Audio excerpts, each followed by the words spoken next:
നിനക്കു നിഴലായി എന്നെ ഞാൻ ഒതുക്കി വച്ചതും നിന്നിലലിയാൻ മാത്രം ഞാൻ പിറന്നു എന്ന തോന്നൽ കൊണ്ടെൻ കനവേ.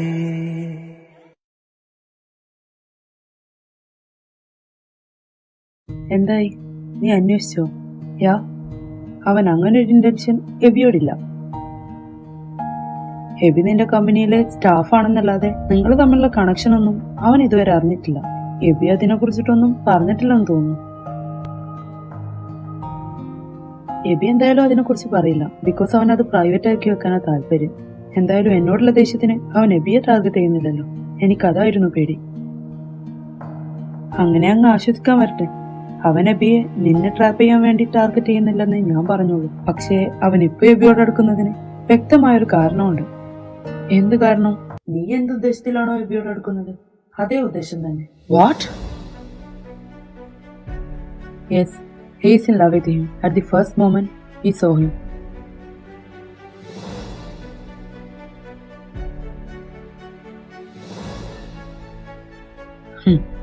The beginning of another triangle love story. No, never. What a combo. Childhood friends enemies ആയാലും നിങ്ങൾ തമ്മിലുള്ള കെമിസ്ട്രി ഭയങ്കര. സാം അപ്പോ പയ്യായിരുന്നു. Whatever, history repeat. അന്ന് മരിയാണെങ്കിൽ ഇന്ന് Eby. Don't compare him with her. പിന്നെ നീ ഒരു കാര്യം മറക്കരുത്, ഞാൻ അവളുടെ പുറകെ പോയിട്ടില്ല, അവൾ എന്റെ പുറകെ വന്നത്. സാമിന് അങ്ങനെ ഒരു ഇഷ്ടമുള്ള കാര്യം പോലും ഞാൻ അറിഞ്ഞത് വളരെ ലേറ്റ് ആയിട്ടാണ്. അവൾ എന്നെ പ്രപ്പോസ് ചെയ്തപ്പോഴേ ഞാൻ ക്ലിയർ ആയിട്ട് അവളോട് കാര്യങ്ങൾ പറഞ്ഞതാ. ഞാനൊരു ഫ്രണ്ടായിട്ടല്ലാതെ അവൾ മറ്റൊരു രീതിയിൽ കണ്ടിട്ടില്ലാന്ന്. ബാക്കി സ്റ്റോറിയൊക്കെ അവൾ തന്നെ ക്രിയേറ്റ് ചെയ്തതാ. പലവട്ടം ഇതെല്ലാം ഞാൻ സാമിനോട് പറയാൻ ശ്രമിച്ചതോ, അവനല്ലേ അതൊന്നും കേൾക്കാൻ കൂട്ടാക്കാൻ. ആ ഒരു മിസ്അണ്ടർസ്റ്റാൻഡിങ്ങിന് പുറത്ത് അവൻ എന്തൊക്കെയാ എന്നോടും എന്റെ ഫാമിലിയോടും കാട്ടിക്കൂട്ടിയെ അത് നിനക്കും അറിയാവുന്നതല്ലേ. അതിൽ നീ തെറ്റുകാരനല്ല. പക്ഷേ ഇവിടെ ഇപ്പോ അതല്ലല്ലോ. സാമിനെ പോലെ തന്നെ നിനക്കും എബിയെ ഇഷ്ടമല്ലേ. So it's A tough fight. അന്ന് നീ സാമിന് വേണ്ടി കോളേജിൽ തന്നെ ഡ്രോപ്പ് ചെയ്തു പോയി. പക്ഷെ ഇന്ന് നീ എന്താ പറഞ്ഞു വരുന്നേ? ഇന്ന് ഞാൻ എന്റെ എബിയെ സാമിന് വിട്ടുകൊടുക്കണമെന്നാണ്. ഈ റൂബൻ മാത്യുവിന്റെ ഹൃദയത്തിൽ ആദ്യമായി ഇടം പിടിച്ചവനാണ്.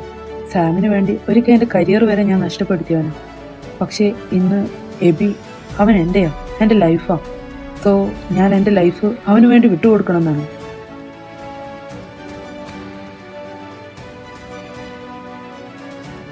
അതൊരിക്കലും ഞാൻ പറയില്ല. പക്ഷേ നീ മറന്നുപോയൊന്നുണ്ട്. നിന്റെ പാരൻസിന് നീ കൊടുത്ത വാക്ക്. അവനുമായി ഇനി ഒരു പ്രശ്നത്തിനും നീ പോകില്ലെന്ന്. ഇനി അവനെ സങ്കടപ്പെടുത്തുന്ന രീതിയിൽ നിന്റെ ഭാഗത്തുനിന്നും ഒരു പ്രശ്നം പോലെ ഉണ്ടാവില്ലെന്ന്. ഇനി അവനായിട്ട് ഇങ്ങോട്ട് വന്ന് പ്രശ്നം ഉണ്ടാക്കിയാലും നീ ഒഴിഞ്ഞു മാറി പോകുമെന്ന്. നീ അത് മറന്നോ?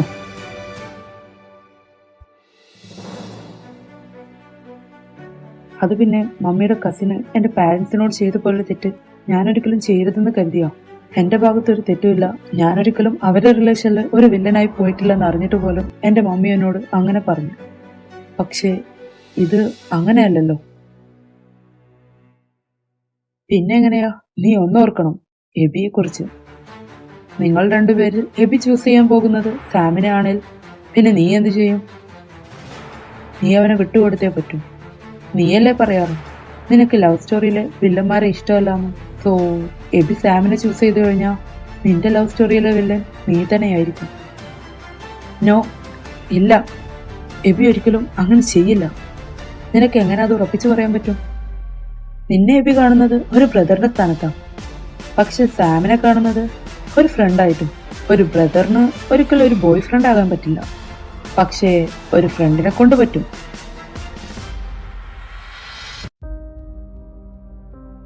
സോ നീ പറയുന്നത് എബി ഒരിക്കലും എന്നെ അക്സെപ്റ്റ് ചെയ്യില്ലെന്നാണോ? അവന് എനിക്ക് പകരം സാമിനെ ചൂസ് ചെയ്യുമെന്നാണോ? ടു ബി ഓണസ്റ്റ്, അതിനാണ് ചാൻസ് കൂടുതൽ. എന്നെ സങ്കടപ്പെടുത്താൻ പറഞ്ഞതല്ല ഇതൊന്നും ഞാൻ. But it's reality. നീ അത് അക്സെപ്റ്റ് ചെയ്യണം. ചെയ്തേ പറ്റൂ. അല്ലേ അന്ന് സാം അനുഭവിച്ച അതേ സിറ്റുവേഷൻ നീയും അനുഭവിക്കേണ്ടി വരും. നിങ്ങളുടെ രണ്ടുപേരുടെയും കോമൺ ഫ്രണ്ട് ആയതുകൊണ്ട് എനിക്ക് നിങ്ങൾ രണ്ടുപേരെയും ഒരുപോലെ അറിയാം. വൺ സൈഡ് ലവ് ബ്യൂട്ടിഫുൾ ആണെന്നൊക്കെ പറയാൻ കൊള്ളാം, പക്ഷേ നമ്മൾ എന്തെങ്കിലും നമ്മുടേതാകുമെന്ന് കരുതി മനസ്സ് കൊണ്ട് നടക്കുന്ന ആള് മറ്റൊരാളുടേതാണെന്ന് അറിയുമ്പോൾ, അല്ലെ മറ്റൊരാളെ ഇഷ്ടപ്പെടുന്നു അറിയുമ്പോൾ ഉണ്ടാകുന്ന ഒരു വേദനയുണ്ട്. It's really painful.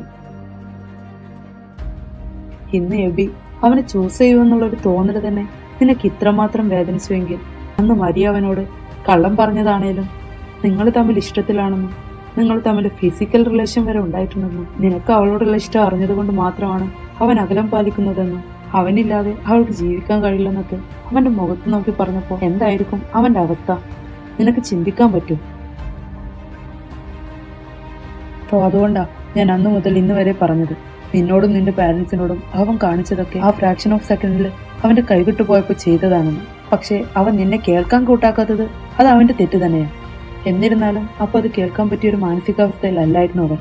എല്ലാം തകർന്ന ഒരവസ്ഥയിലായിരുന്നു. ആ വേദന മനസ്സിലാക്കിയതുകൊണ്ട് മാത്രമാണ് അവൻ ഇനിയും വേദനിപ്പിക്കണ്ടെന്ന് കരുതി നിന്റെ പാരന്റ്സ് നിന്നോട് സത്യം ചെയ്യാൻ പറഞ്ഞു. അപ്പോ ഞാൻ എബിയെ മറക്കണമെന്നാണോ പറയുന്നേ? എന്തും സംഭവിക്കാം, അത് എബിയാ തീരുമാനിക്കേണ്ടത്. എബി നിന്നെയാ ചൂസ് ചെയ്യുന്നതിൽ നിങ്ങൾക്കിടയിൽ സാമു വരാൻ ഞാൻ ഒരിക്കലും അനുവദിക്കില്ല. പക്ഷേ എബി ചൂസ് ചെയ്യുന്നത് സാമിനെയാണെങ്കിൽ അവർക്കിടയിൽ നീ വരരുതെന്നേ ഞാൻ പറഞ്ഞോളൂ. എനിക്ക് മനസ്സിലായി.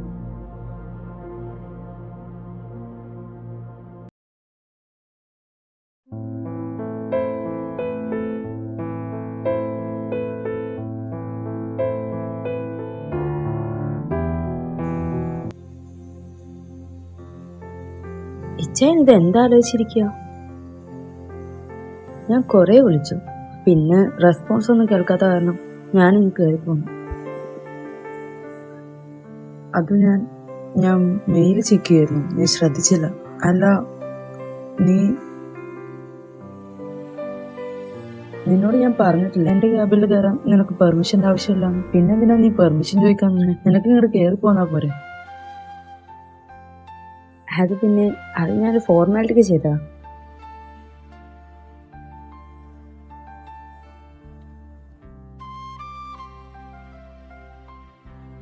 അതൊക്കെ പോട്ടെ, ഇത്രയും നേരമായിട്ട് ഇച്ചാൻ എന്താ ഫുഡ് കഴിക്കാത്തെ?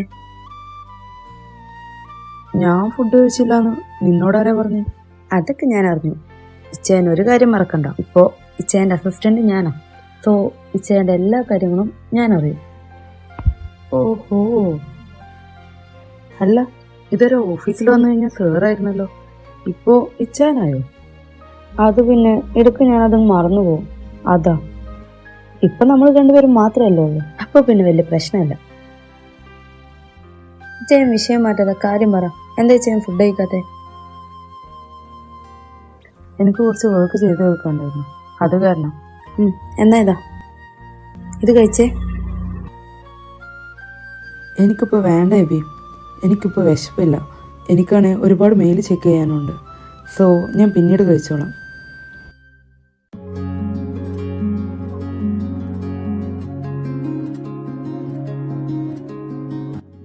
എന്താ നോക്കുന്നേ? കഴിക്കും.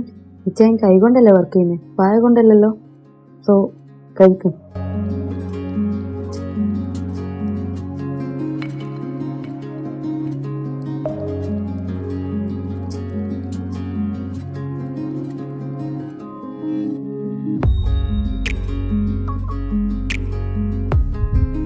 ഇനി മേലെ ലഞ്ച് സ്കിപ്പ് ചെയ്തോണ്ടല്ലോ. CEO ആണെന്നൊന്നും ഞാൻ നോക്കില്ല, തലക്കിട്ട് കൂട്ടുന്നു. ആരെയും പറയുന്നു? എന്റെ എബി തന്നെയാണത്. എത്രക്കായാലും ഞാൻ നിന്റെ ബോസ് ആണെന്നുള്ള കാര്യം നീ മറക്കരുത്.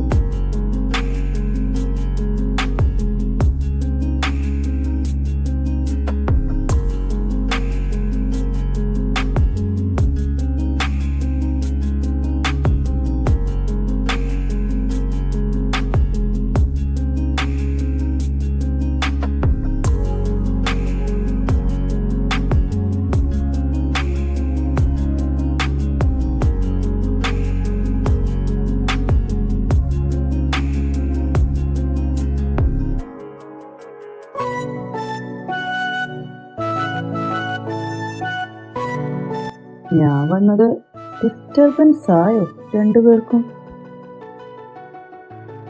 എനിക്കറിയായിരുന്നു പറയേണ്ട ആള് തന്നെ വന്ന് പറഞ്ഞ റൂപമാറ്റു ഫുഡല്ല വിഷം വരെ കഴിക്കുമെന്ന്. പക്ഷേ ഇങ്ങനെ വാരിക്കൊടുത്ത് കഴിപ്പിക്കുമെന്ന് ഞാൻ വിചാരിച്ചില്ല.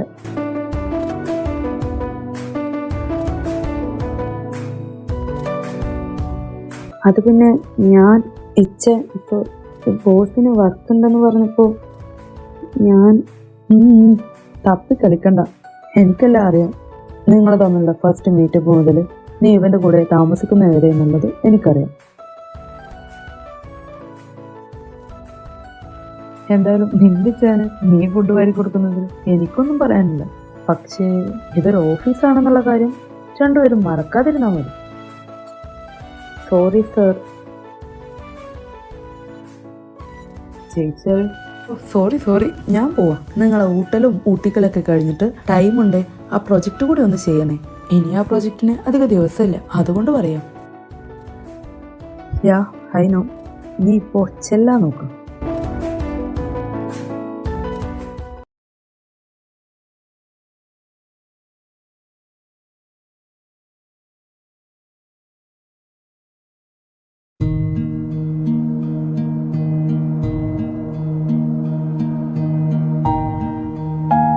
ഇതെങ്ങോട്ടാ? എനിക്കൊരു മാച്ച് ഉണ്ട്, സോ ഞാൻ വരാൻ ലേറ്റ് ആവും. നീ ഫുഡ് കഴിച്ചു കിടന്നു. മാച്ചോ? Boxing match. സിയ പറഞ്ഞിരുന്നു ഇച്ചായനൊരു ബോക്സറാണെന്ന്. ഞാനും വന്നോട്ടെ ഇച്ചായന്റെ ബോക്സിംഗ് കാണാൻ? വേണ്ട, ഞാൻ ലേറ്റ് ആവും, നീ കിടന്നു. പ്ലീസ് ഇച്ചായൻ ഫൈറ്റ് ചെയ്യുന്നത് എനിക്കും കാണണം പ്ലീസ്. നീ പറയുന്നത് കേക്ക് ബി, ഞാൻ എന്തായാലും ലേറ്റ് ആവും വരാൻ. നീ ഫുഡ് കഴിച്ച് കിടന്നു.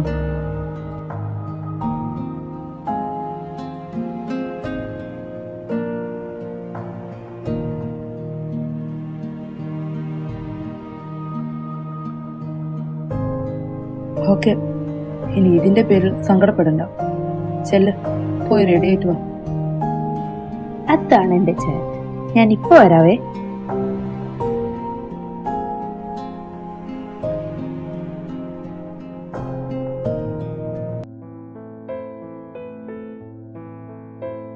നിന്റെ മുഖം ഒന്ന് വാടുന്നത് പോലും എനിക്ക് സഹിക്കാൻ പറ്റുന്നില്ല ബി. ഞാൻ എങ്ങനെയാ നിന്നെ മറ്റൊരാൾക്ക് വിട്ടുകൊടുക്കുക? എനിക്കറിയില്ല ബി, നീ മറ്റൊരാളുടേതാകുന്നത് പോലും എനിക്ക് ചിന്തിക്കാൻ പറ്റുന്നില്ല.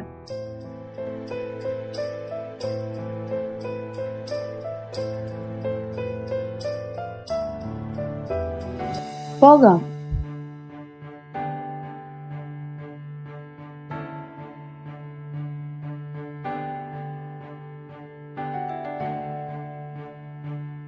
ഇച്ചായൻ എന്തേ വയ്യേ?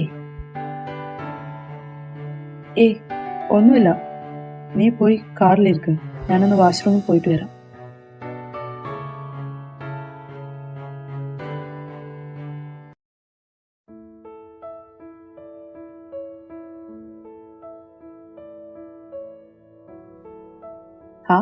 എബി ഉണ്ടോ കൂടെ?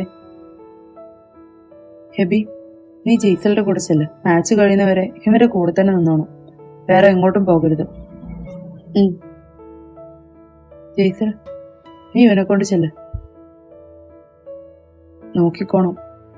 ഡോണ്ട് വെറി മാൻ, നിന്റെ ചെക്കൻ എന്റെ കയ്യിൽ സേഫ് ആയിരിക്കും. ഞാൻ ചേഞ്ച് ചെയ്തിട്ട് വരാം.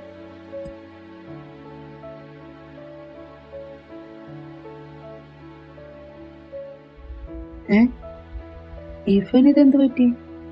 സാധാരണ ഇങ്ങനെയൊക്കെ പറഞ്ഞ അവനങ്ങ് സുഖിച്ചു കയറുന്നതാണല്ലോ.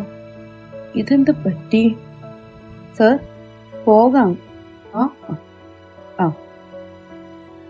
പോകാം. പിന്നെ ഓഫീസിനോർക്ക് ഈ ഫോർമാലിറ്റി വേണ്ട. നിനക്കെന്നെ ബ്രദറായിട്ട് കാണാം. സോ കോൾ മീ ജെയ്സലിച്ചായൻ. ജെയ്സലിച്ചായൻ? നോ, ഞാൻ ബ്രോ എന്ന് വിളിച്ചോളാം. അതെന്താ, നീ നിന്റെ റൂബനെ മാത്രമേ ഇച്ചായെന്ന് വിളിക്കൂ?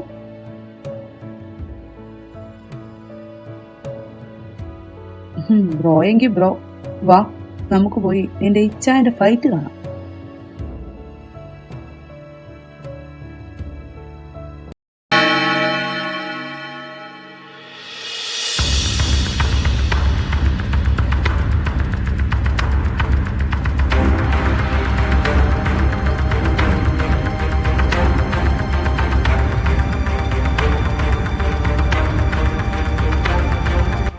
എബി, നിന്റെ ഇച്ചായന്റെ പോയിന്റ് ഇന്ന് ശരിയല്ലല്ലോ.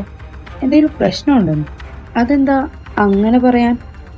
അല്ല, നോർമലി അവൻ കോർട്ടിൽ ഇത്ര റൂഡാവാറില്ല.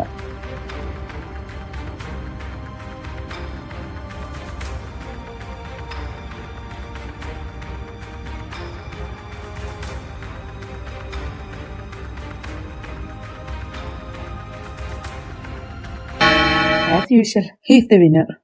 വാ, അവന്റെ അടുത്തോട്ട് പോവാം.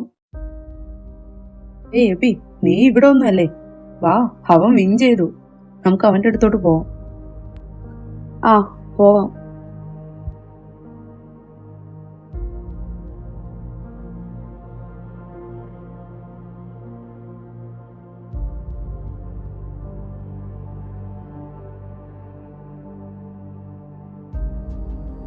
എന്താടാ നിനക്ക് പറ്റിയേ? ഇന്ന് എക്സ്ട്രീം ലെവലായിരുന്നല്ലോ. ഏയ് നത്തിങ്. നീ പോയി ഇവിടുത്തെ കാര്യം സെറ്റിൽ ആയി. ഞാൻ ചേഞ്ച് ചെയ്തിട്ട് വരാം. Okay okay.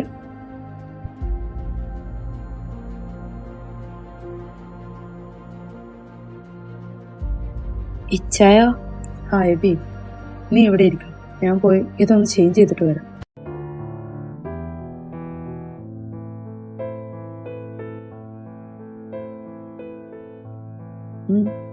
എന്തു പറ്റി?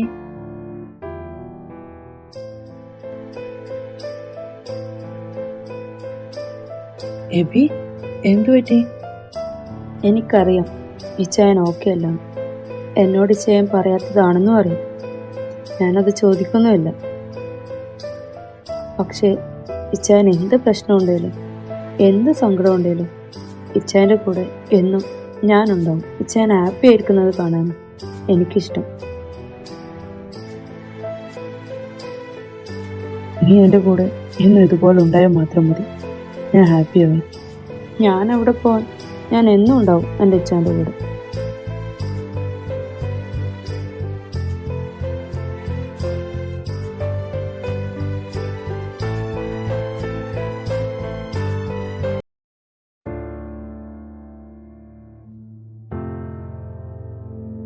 ജയ്സൽ, എനിക്ക് നിന്നോട് സംസാരിക്കണം. ഇനിയും എനിക്ക് വെയിറ്റ് ചെയ്യാൻ പറ്റില്ല. ഇന്ന് നിന്നോട് സംസാരിച്ചിട്ട് ഞാൻ പോകും.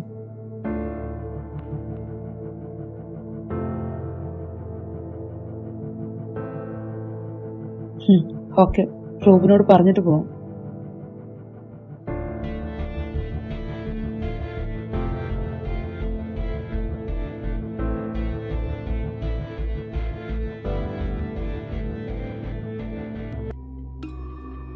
ഞാൻ സോറി.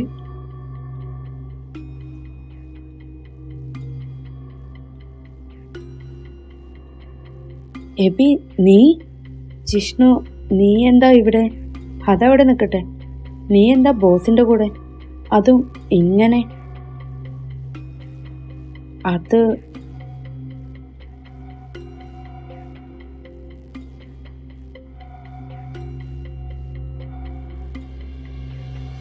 അതവൻ നിന്നോട് പിന്നെ പറഞ്ഞു. നിനക്കിപ്പോ എന്നോട് സംസാരിക്കണം എന്നല്ലേ പറഞ്ഞു. സോ വാ, നമുക്ക് പോകാം.